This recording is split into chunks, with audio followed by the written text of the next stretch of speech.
Hello friends, I am Asad Kumar Tirki. I welcome you all in this Asan English channel. So friends, today we are going to learn about present perfect continuous tense, which we call in Hindi पूर्ण निरंतर काल और पूर्ण अपूर्ण काल.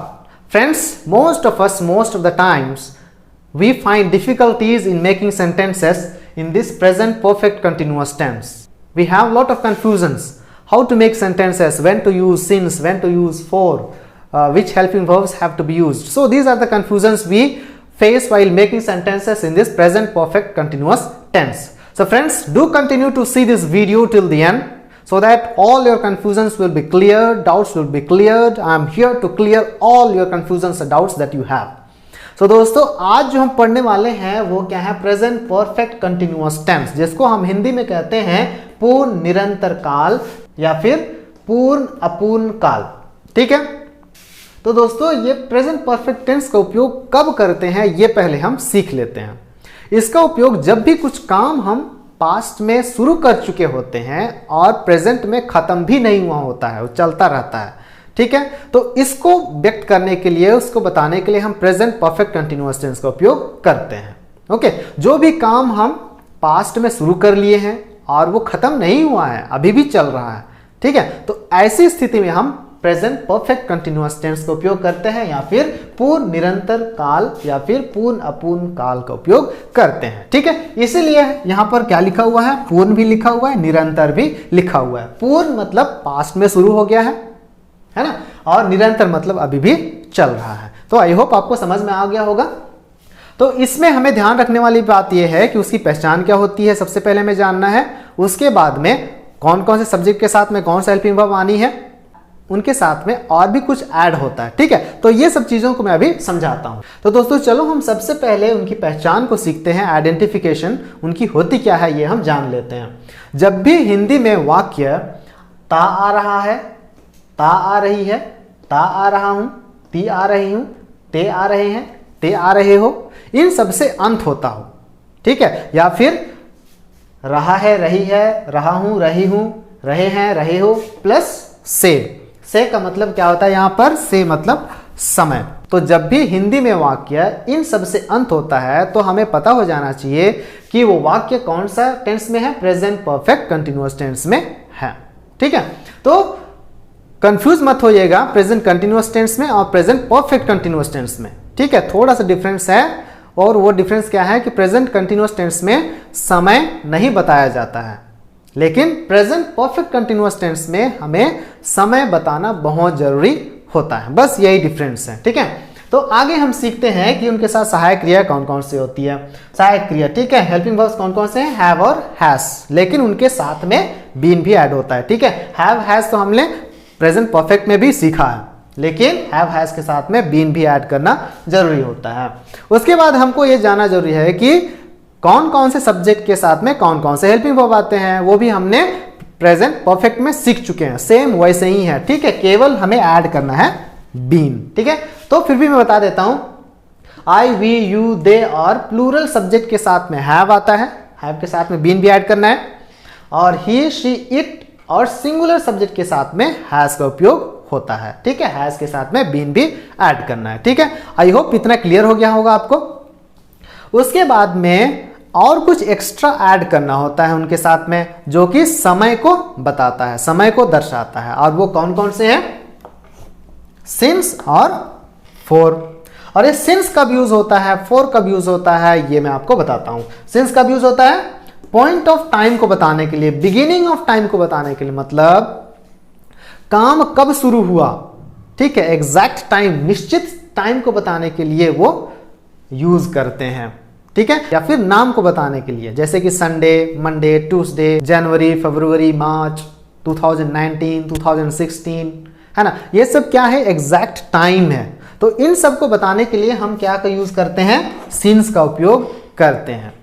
और for का उपयोग कब करते हैं? Duration of time, exact time नहीं, ड्यूरेशन, कितना समय. ठीक है, उसको बताने के लिए या फिर अनिश्चित समय को बताने के लिए हम फॉर का उपयोग करते हैं. ठीक है, एग्जैक्टली संडे, मंडे, ट्यूसडे नहीं, एक सप्ताह, एक साल, 2 दिन, 5 घंटा, 6 घंटा. तो इसमें क्या है, हमें निश्चित नहीं पता है कि कब शुरू हुआ है, ठीक है। तो उसके लिए हम क्या का उपयोग करते हैं, फॉर का उपयोग करते हैं। आई होप आप सभी को क्लियर हो गया होगा। हमें इतना ध्यान देना है कि प्रेजेंट परफेक्ट कंटिन्यूअस टेंस में उनकी पहचान क्या है, हेल्पिंग वर्ब क्या क्या यूज होते हैं, और उसके साथ में एक्स्ट्रा सिंस और फॉर का उपयोग करते हैं, ठीक है। आई होप इतना क्लियर हो गया होगा। तो अभी हम सीखते हैं कि इस टेंस में वाक्य कैसे बनाया जाता है उसके फॉर्मूला के अनुसार। तो चलो हम प्रेजेंट परफेक्ट कंटिन्यूअस टेंस में वाक्य बनाने के लिए सीखते हैं इनके फॉर्मूला के अनुसार, ठीक है। तो उसका फॉर्मूला क्या होता है, सबसे पहले सब्जेक्ट आता है, उसके बाद में हेल्पिंग वर्ब हैव और हैज आता है, उसके साथ में हमें बीन जोड़ना पड़ता है, वर्ब का फर्स्ट फॉर्म आता है, वर्ब के फर्स्ट फॉर्म के साथ आईएनजी जुड़ता है, फिर सिंस या फिर फॉर लगाते हैं, उसके बाद में ऑब्जेक्ट आता है। तो ये है फॉर्मूला। तो मैंने इसी फॉर्मूला के अनुसार सेंटेंसेस बनाया हुआ है, ठीक है। तो उसको हम देखते हैं कि ये सेंटेंस जो है फॉर्मूले के अनुसार जमा है या नहीं जमा है, ठीक है। आप लोग भी इसी फॉर्मूला के अनुसार बहुत सारा सेंटेंस बनाने के लिए सीखिएगा, ठीक है। जब तक प्रैक्टिस नहीं करेंगे तब तक के हमारे मन में कंफ्यूजन बना ही रहेगा। जितना ज्यादा प्रैक्टिस करेंगे उतना ज्यादा सेंटेंस हमसे बनने लगेगा। तो सिंगुलर में जो जो सब्जेक्ट आते हैं उनसे मैंने वाक्य बनाया है। सिंगुलर में सबसे पहले सब्जेक्ट क्या आता है, आई आता है, यू आता है, ही शी और इट आता है। I have been singing since morning. तो इसमें सब्जेक्ट क्या है, आई है। हेल्पिंग वर्ब क्या आया है, हैव आया है। ये सब्जेक्ट हो गया, ये हेल्पिंग वर्ब हो गया, और ये क्या हो गया, बीन ऐड कर दिए हैं, ठीक है। उसके बाद में सिंगिंग वर्ब का फर्स्ट फॉर्म है, आईएनजी ऐड कर दिए हैं, उसके बाद में सिंस लगाए हैं, फिर ऑब्जेक्ट लगाए हैं, ठीक है। तो जब भी हम इसी फॉर्मूले के अनुसार सेंटेंस बनाएंगे तब कभी गलत नहीं होगा, ठीक है। वैसे ही यू के साथ में you have been dancing for 2 hours. You क्या हो गया, सब्जेक्ट हो गया, हैव क्या हो गया, हेल्पिंग वर्ब हो गया, बीन जोड़ दिए हैं, डांसिंग वर्ब का फर्स्ट फॉर्म है, उसके बाद में आईएनजी जोड़े हैं, फिर फॉर लगाए हैं, उसके बाद में ऑब्जेक्ट लगाए हैं, ठीक है। तो इसी प्रकार से हमें सेंटेंस बनाना है। अब ही शी इट के साथ में भी वो इसी प्रकार से बनेगा। ही शी इट के साथ में, ही किसी लड़के के लिए, शी किसी लड़की के लिए, इट किसी जानवर या वस्तु के लिए यूज होता है। तो हम ही से देख लेते हैं, he has been playing since Monday. तो ही क्या हो गया, सब्जेक्ट हो गया, हैज क्या हो गया, हेल्पिंग वर्ब हो गया, बीन जोड़ दिए हैं, प्ले वर्ब का फर्स्ट फॉर्म है, आईएनजी लगाए हैं, सिंस उसके बाद में ऑब्जेक्ट, ठीक है। तो इसी प्रकार से हम सेंटेंस बना सकते हैं। जैसे I have been singing since morning, मैं सुबह से गाना गाता आ रहा हूं, ठीक है। You have been dancing for 2 hours, तुम 2 घंटे से नाचते आ रहे हो। अब यहां पर सिंस और फॉर का उपयोग देखो, यहां सिंस मॉर्निंग बोला है, सिंस मॉर्निंग मतलब शुरुआत को बताया जा रहा है, ठीक है, इसलिए हमने सिंस लगाया यहां। और यहां पर 2 आवर्स बताया है, टोटल टाइम, ठीक है, इसमें अनिश्चित समय को बताया जा रहा है, इसीलिए यहां पर क्या लगाए हैं, फॉर, अनिश्चित है इसीलिए, और यहां निश्चित है सुबह, ठीक है, सुबह के समय, तो इसलिए यहां पर सिंस लगाए हैं। He has been playing since Monday, वह सोमवार से खेलता आ रहा है। यहां पर भी सिंस क्यों लगाए हैं, क्योंकि निश्चित दिन को बताया गया है, कब शुरू किया है, मंडे को बताया गया, इसलिए यहां सिंस लगाए हैं, ठीक है। तो उसी प्रकार से प्लूरल में भी बनेगा दोस्तों, है ना। तो आप लोग प्लूरल में यू वी दे के साथ में सेंटेंस बनाने के लिए सीखिएगा, ये आप लोगों के लिए होमवर्क है, ठीक है। वी के साथ में कौन सा हेल्पिंग वर्ब आता है, हैव आता है, यू के साथ में हैव आता है, और दे के साथ में भी हैव आता है। तो इसी फॉर्मूला के साथ में प्लूरल सब्जेक्ट के साथ में भी वाक्य बनाने के लिए सीखिएगा, ठीक है। तो अभी हम सीखेंगे कि इन अफर्मेटिव सेंटेंस को हमें नेगेटिव में कैसे चेंज करना है। नेगेटिव बनाने का फॉर्मूला मैंने यहां लिखा हुआ है, तो पहले हम उसको देख लेते हैं। सबसे पहले सब्जेक्ट आता है, उसके बाद में हेल्पिंग वर्ब आता है, उसके बाद में नॉट आता है, उसके बाद में बीन आता है, वर्ब का फर्स्ट फॉर्म, फिर आईएनजी, फिर सिंस आता है, फिर फॉर आता है, फिर ऑब्जेक्ट आता है। नेगेटिव बनाते समय इतना ध्यान में रखना है कि हेल्पिंग वर्ब के बगल में हमें नॉट ऐड कर देना है, बस इतना ही हमें ध्यान में रखना है, बाकी सब सेम है, ठीक है।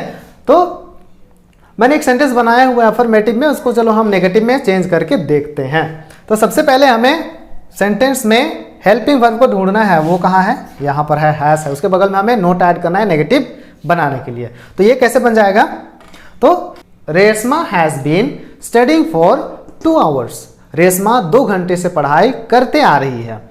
तो उसको हमें बोलना है रेशमा 2 घंटे से पढ़ाई नहीं करते आ रही है, तो उसको हमें कैसे चेंज करना पड़ेगा, हेल्पिंग वर्ब के बगल में नॉट ऐड करना है। ठीक है, तो ये हैज हेल्पिंग वर्ब हो गया। अब उसको बनाते हैं, तो क्या बनेगा, Reshma has not been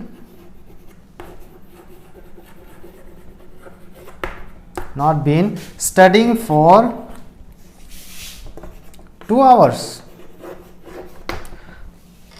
Reshma has not been studying for 2 hours, ये हो गया हमारा नेगेटिव सेंटेंस। तो आई होप आपको समझ में आ गया होगा नेगेटिव कैसे चेंज करते हैं, बहुत इजी है। मैं आपको पहले से ही बताते आ रहा हूं कि नेगेटिव सेंटेंस बनाने के लिए क्या करना पड़ता है, बस हेल्पिंग वर्ब के बगल में हमें नॉट ऐड कर देना है, बाकी सेम लिखना है, तो वो नेगेटिव में बदल जाएगा। तो चलो हम इसके बाद में हम सीखेंगे इंट्रोगेटिव सेंटेंस कैसे बनाते हैं। ठीक है, इंट्रोगेटिव 2 प्रकार के होते हैं, एक में यस नो टाइप का जवाब देना पड़ता है और एक में हमें उसका आंसर देना होता है। तो चलो हम उसको सीखते हैं। तो चलो हम सबसे पहले फॉर्मूला को सीख लेते हैं कि इंट्रोगेटिव बनाने के लिए कौन सा फॉर्मूला यूज करते हैं। ठीक है, उसका फॉर्मूला क्या है कि हेल्पिंग वर्ब को उठा करके सामने लिख देते हैं जिस क्वेश्चन का आंसर हमें यस या नो में देना होता है। ये क्या है, यस या नो वाला है। ठीक है, तो उसके लिए हेल्पिंग वर्ब को उठा करके हमें सामने लिखना होता है। तो सबसे पहले क्या आ जाएगा, हेल्पिंग वर्ब आ जाएगा, फिर सब्जेक्ट आएगा, फिर बीन आएगा, फिर वर्ब का first form ING, since, for, उसके बाद में ऑब्जेक्ट आता है। तो ये है उसका फॉर्मूला। तो यहाँ पर मैंने एक अफर्मेटिव सेंटेंस बनाया हूँ, उसको चलो हम यस नो टाइप क्वेश्चन बना करके देखते हैं, इंट्रोगेटिव सेंटेंस बना करके देखते हैं। तो यहाँ पर Raju has been writing a letter for 1 hour. Raju 1 घंटे से एक पत्र लिखता आ रहा है। ठीक है, तो उसको हमें इंट्रोगेटिव में चेंज करना है। ठीक है, क्या राजू 1 घंटे से एक पत्र लिखता आ रहा है, ऐसे बोलना है। तो उसके लिए हमें हेल्पिंग वर्ब को ढूंढना है और वाक्य के शुरू में लिखना है। हेल्पिंग वर्ब क्या है, हैज है। तो सबसे पहले हमें हैज को लिखना है। तो क्या हो जाएगा, हैज राजू बीन, हैज है ना, सब्जेक्ट आया, उसके बाद में बीन आया, has Raju been writing a letter for 1 hour. ये बन गया हमारा यस नो टाइप वाला क्वेश्चन। तो उसका जवाब क्या आएगा, yes Raju has been writing a letter for 1 hour. ठीक है, और इसी में इंट्रोगेटिव नेगेटिव क्वेश्चन भी बनाया जा सकता है। ठीक है, वैसे भी बनाते हैं। कैसे बनेगा, हिंदी में कैसे बनेगा वो, क्या राजू 1 घंटे से पत्र नहीं लिखता आ रहा है। ऐसे बोलने के लिए हमें क्या करना पड़ेगा, सब्जेक्ट आ गया शुरू में, उसके बाद में हेल्पिंग वर्ब, तो हेल्पिंग वर्ब के बगल में हमें क्या ऐड करना पड़ेगा, नॉट ऐड कर देना पड़ेगा। तो वो क्या बदल जाएगा, इंट्रोगेटिव नेगेटिव। तो चलो हम उसको भी चेंज करके देखते हैं, interrogative plus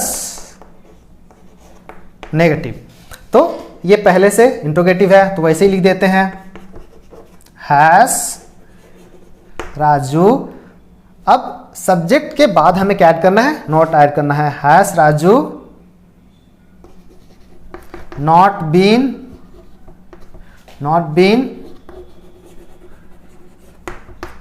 writing a letter for 1 our.